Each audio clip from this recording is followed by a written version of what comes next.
Presiden RI Prabowo Subianto menanggapi soal vonis yang dijatuhkan pada terdakwa kasus korupsi timah Harvey Muiz. Ia mengatakan vonis terhadap Harvey itu terlalu ringan. Dia menanggapi permintaan tersebut, Kepala Pusat Penerangan Hukum Kejagung, Harli Siregar, menyatakan Kejaksaan Agung telah mengajukan banding atas vonis suami dari artis Sandra Dewi ini. Namun Harli tidak memberikan penjelasan secara detail dalam upaya banding itu, kembali meminta agar 12 tahun penjara atau sesuai dengan keinginan Prabowo, yakni 50 tahun penjara. Sebelumnya Prabowo menyoroti sejumlah vonis hakim yang dianggap belum optimal dalam upaya mendukung penegakan hukum. Bahkan ia juga menyebut ada hakim yang memberikan vonis ringan untuk koruptor yang sudah merugikan negara sebanyak ratusan triliun. Perkara yang disorot oleh Prabowo adalah kasus yang menjerat Harvey Muiz, di mana Harvey diputuskan hanya dijerat 6,5 tahun penjara saja. Hal tersebut disampaikan Prabowo ketika memberikan arah musyawarah perencanaan pembangunan di kantor Badan Perencanaan Pembangunan Nasional pada Senin 30 Desember.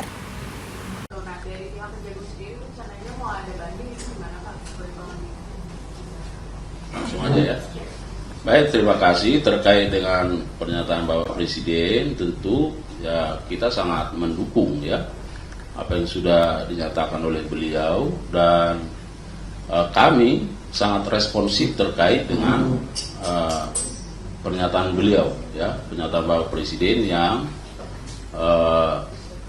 menyatakan bahwa vonis ya, atau putusan pengadilan terkait dengan terdakwa HM yang masih sangat begitu ringan dibanding dengan tuntutan yang disampaikan oleh penuntut umum. Oleh karenanya kami berkomitmen dan sesungguhnya kami sudah melakukan upaya hukum ya, melakukan banding dan sudah didaftarkan di pengadilan, dan saat ini jaksa penuntut umum sedang fokus dalam rangka menyusun butir-butir atau poin-poin dalil-dalil yang terkait dengan memori banding.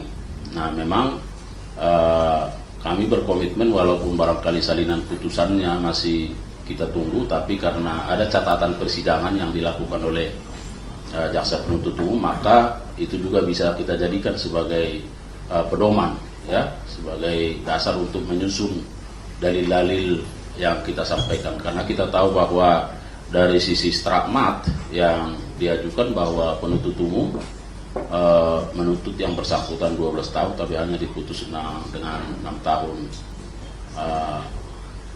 5 bulan ya, 6,5 tahun ya. Oleh karenanya sekali lagi kami sangat mendukung apa yang disampaikan beliau, dan kita responsif melakukan upaya-upaya untuk banding terhadap itu. Tapi Pak, itu memungkinkan ya untuk tuntutan 50 tahun kan Pak Prabowo bilang tuh putusan 50 tahun. Nah itu kira-kira memungkinkan nggak Pak? Saya kira harus selalu saya sampaikan ya, presiden itu kepala negara ya, pemikiran presiden pemikiran filosofis kemaslahatan ya. Nah, sedangkan kita itu tataran operasional ya, tentu penegakan hukum harus didasarkan pada regulasi yang ada, jadi harus dikembalikan kepada peraturan yang ada ya, tentu undang-undang tipikor. Pak, saya tanya dari Kompas TV, masih soal yang tadi serupa, mau tanya aja, kenapa sih vonis koruptor itu banyak yang terjadi dan sangat jauh dengan yang dituntutkan oleh jaksa? Namanya pertanyaan kita sama nih, ya.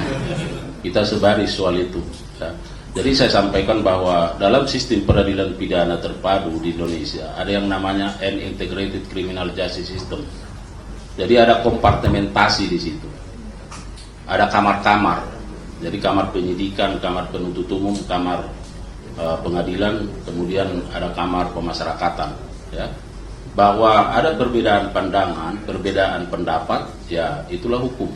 Ya. Nah, tentu ke depan sesuai dengan asta cita pemerintahan yang ada, kita harus berkolaborasi sesungguhnya dalam rangka komitmen untuk pemberantasan tindak pidana korupsi, baik dari sisi pencegahan maupun penindakannya.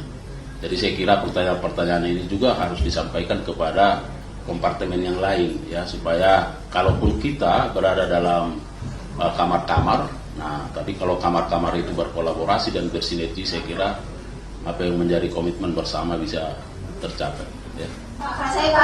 Ya, nanti semua dapat. Ya. Kalau misal kondisi yang kurang, berarti bisa jadi jaksa mengajukan bukti yang dianggap kurang meyakinkan. Bagaimana kalau gitu, Pak?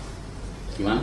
Kalau kondisinya kan lebih rendah dari tuntutan jaksa, kan bisa jadi bukti yang diajukan ke jaksa penuntut umum itu dianggap kurang meyakinkan bagi majelis hakim. Kalau Anda mengikuti bagaimana pertimbangan-pertimbangan yang disampaikan oleh majelis hakim dalam persidangan itu, sesungguhnya apa yang sudah diajukan oleh penuntut umum terkait dengan pemenuhan alat bukti pasal 183, 184 itu sudah sangat linear, ya. Hanya saja kan bahwa pertimbangannya menyatakan tuntutan itu terlalu tinggi, jadi ada subjektivitas di situ, ya.